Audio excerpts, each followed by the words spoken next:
Harvie was born into the world upside down, back to front, and was christened Harvek Miloš Krumpetski. His father's name was Maciek, a lumberjack with hands as big as shovels and hair that smelt of pine needles. His mother's name was Liliana, a weary woman with lead in her veins from working in a mine. She was obsessed with counting her fingers and had conversations with people that just weren't there. The other villagers stayed well clear. But she didn't need friends, now that she had her miracle.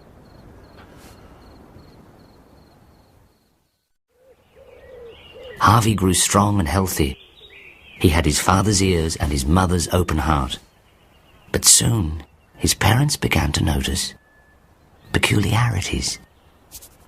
He began to have odd twitches and liked to touch things with his index finger, for no reason at all.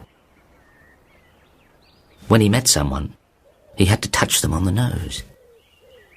The doctor said he had Tourette syndrome, a brain disorder that meant he couldn't control his impulses.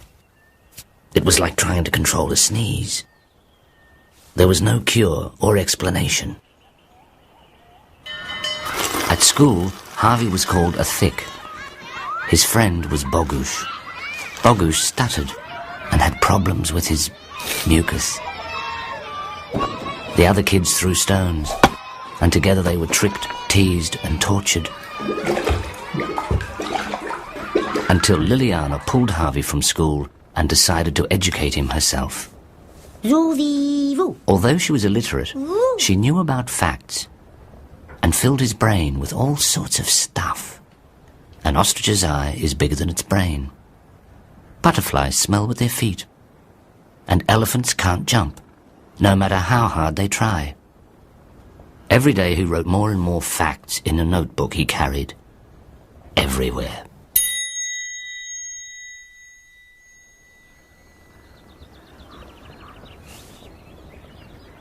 As Harvie grew taller and stronger, his mother grew shorter and madder, slowly fizzling into insanity. Often she'd mistake him for an intruder.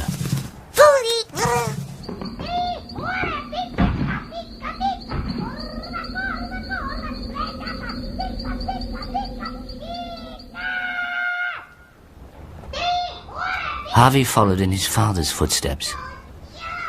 He liked working with him, but at times felt he needed to be alone with his problems. He'd ponder the world beyond, wishing for things to change. And suddenly they did. He returned to find his home burnt to the ground. His mother had left the stove burning in the night, and Harvie found his parents nearby, frozen and nude.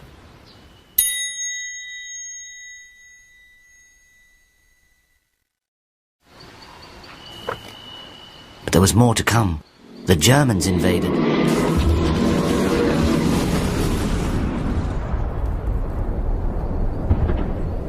Harvie escaped and found himself on a ship bound for a place called Australia. His world was turned upside down and back to front. Again. Harvie ended up in a small suburb called Spotswood. He rented a small house with 11 other migrants and tried to assimilate as best he could, changing his name from Harvek Krumpetski to Harvie Krumpet. He got a job, and many years went by as he saved his money and tried not to indulge.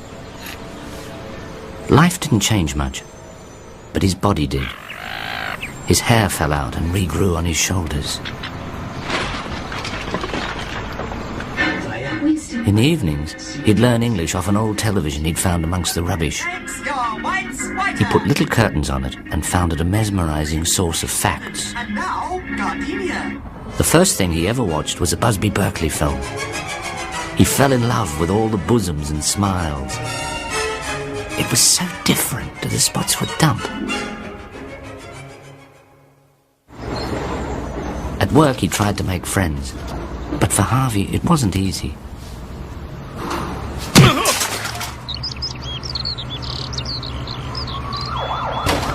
Harvie's skull had split in half.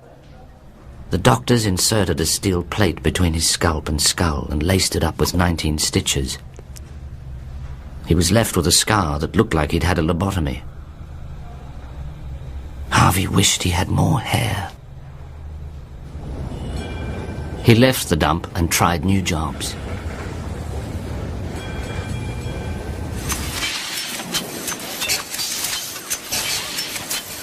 He seemed to get sacked a lot.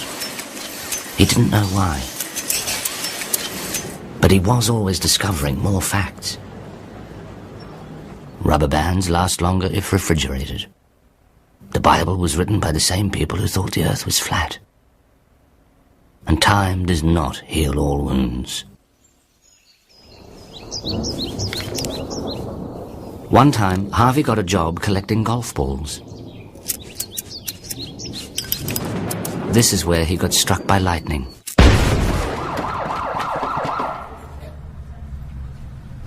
But he survived, and even made it into the local newspaper.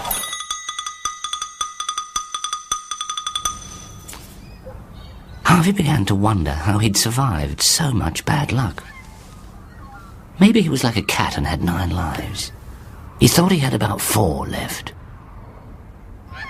Actually, the biggest threat to his daily life was the 28 cigarettes he smoked. He developed asthma, so went and saw his doctor. In those days, the dangers of smoking were not known. Dr. Greystanes recommended Harvie smoke even more.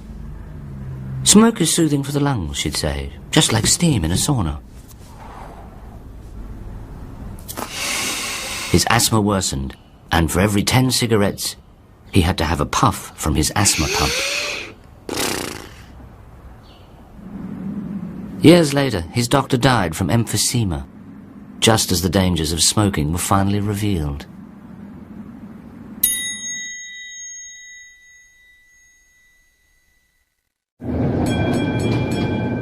Harvie kept collecting facts and one morning discovered one about himself.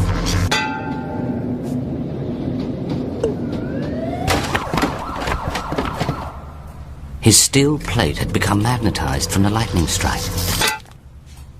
Harvie made the papers. Again.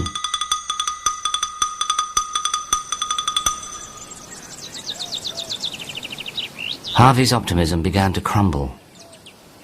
He thought about fate's horrible dealings, how he felt powerless, a victim to the world. He wondered if he should just throw it all in. Seize the day, Harvie, seize the day.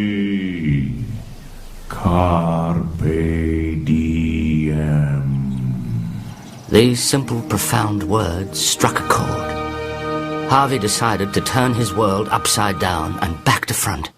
Again.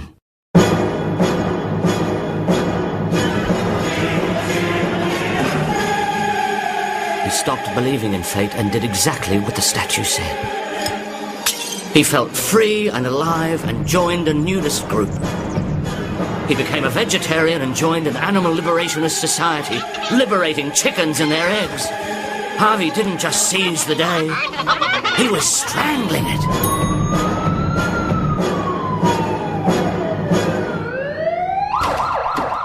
Despite his enlightenment, physical problems still plagued him.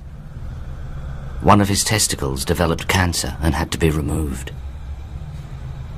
But this was when he met Nurse Valerie Burstle. She had everything he didn't, and was everything he wasn't. Yet instantly, their pheromones fizzled together like ice cream and lemonade. They decided to get married and had the ceremony in Cancer Ward 9. Harvie wanted a nude wedding, but Valerie and the hospital forbade it.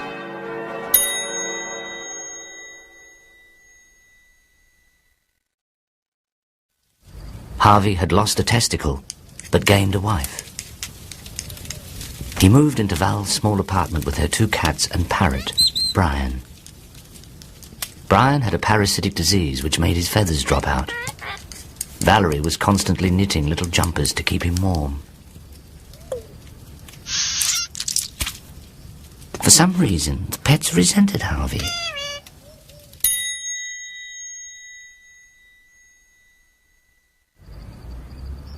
Harvie and Val went to bed early every night and tried to get pregnant.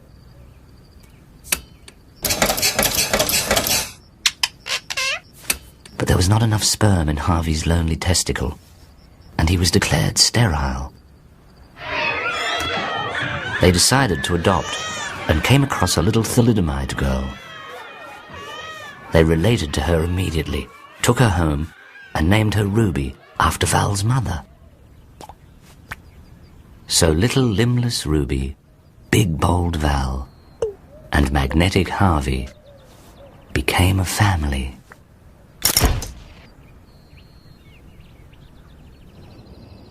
Harvie gave up working and dedicated his time to teaching Ruby what he knew about the world. He taught her that animals had rights too, and to always respect the environment, as well as herself. He told her about the beauty of being nude, and to be never ashamed of your body. Every body was unique. Some people had less bits, some had more bits. For every new fact she remembered, he would stick a gold star to her wall. She adored her father. He was full of tricks and was like having her own private clown.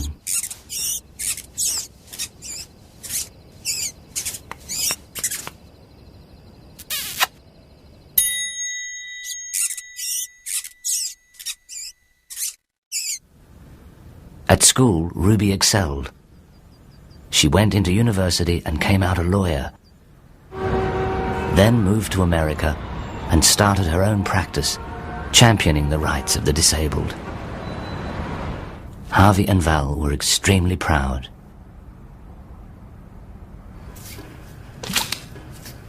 On Harvie's 65th birthday, Valerie's brain clotted, and she died. It was such a shock. She'd never been sick.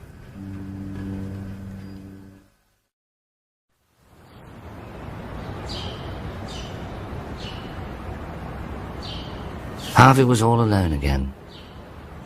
He had his daughter, but she was so far away. He became a hermit and stopped washing. His mind wandered slowly into senility. It wasn't long before they took him away, when a neighbor found him trying to withdraw money from the microwave.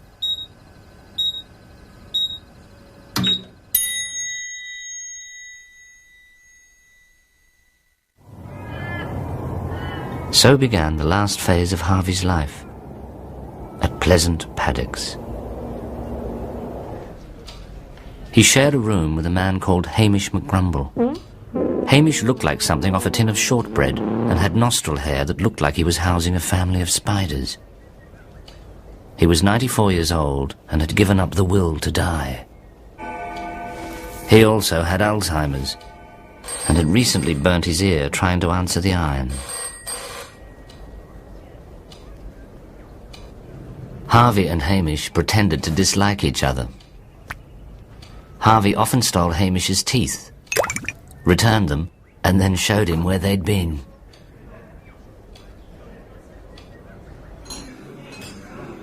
But Hamish always had his revenge. Sometimes they'd sneak alcohol into the home and put on drunken shows with knitted finger puppets the ladies were making for charity.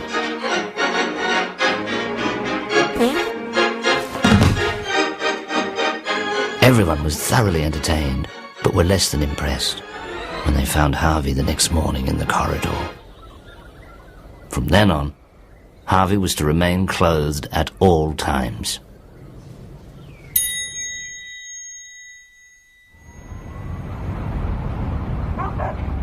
Often Harvie escaped at night and took Hamish on animal liberation jaunts.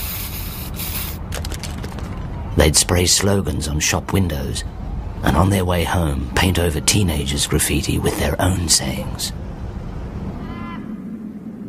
Escaping Alzheimer's patients were a particular problem at Pleasant Paddocks.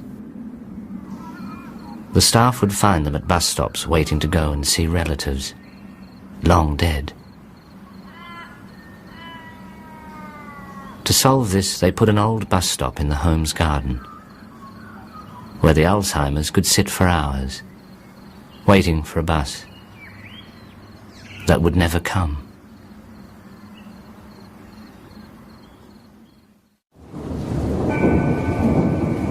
Time drizzled on while everyone sat around and waited to die. Harvie's Alzheimer's began to worsen as he slipped in and out of dream worlds, especially when the local church group visited. God is better than football. God is better than beer. God is better than cricket, 'cause God's there all the year. He isn't shut on Sundays. He isn't stopped by rain. He's better than a captain coach. You can talk to him again and again and again and again and again. God is better than football. God is better than beer. God is better than cricket, 'cause God's there all the year. After these magical episodes, Harvie would get extremely depressed and was put on an amazing new drug. But the only thing that really cheered him up were letters from Ruby across the world. He wished she'd visit more.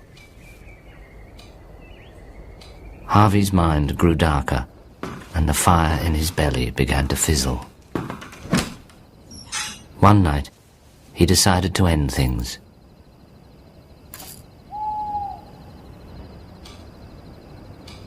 But life had one more challenge for Harvie.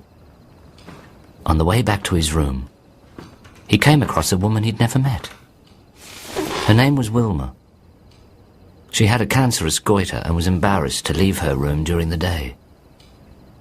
She was waiting for death to hurry up.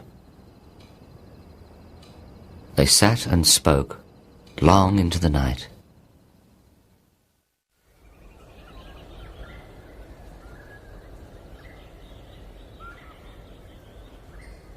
In the night, Harvie realized he had some more living to do. Wilma had decided she needed no more. Thank you. Harvie was going to enjoy what time he had left. He took off his clothes and went and sat in the morning sun. It shone on his face, and he smiled for the first time in a long while as he waited for the invisible bus. He knew it would never come, but he didn't mind.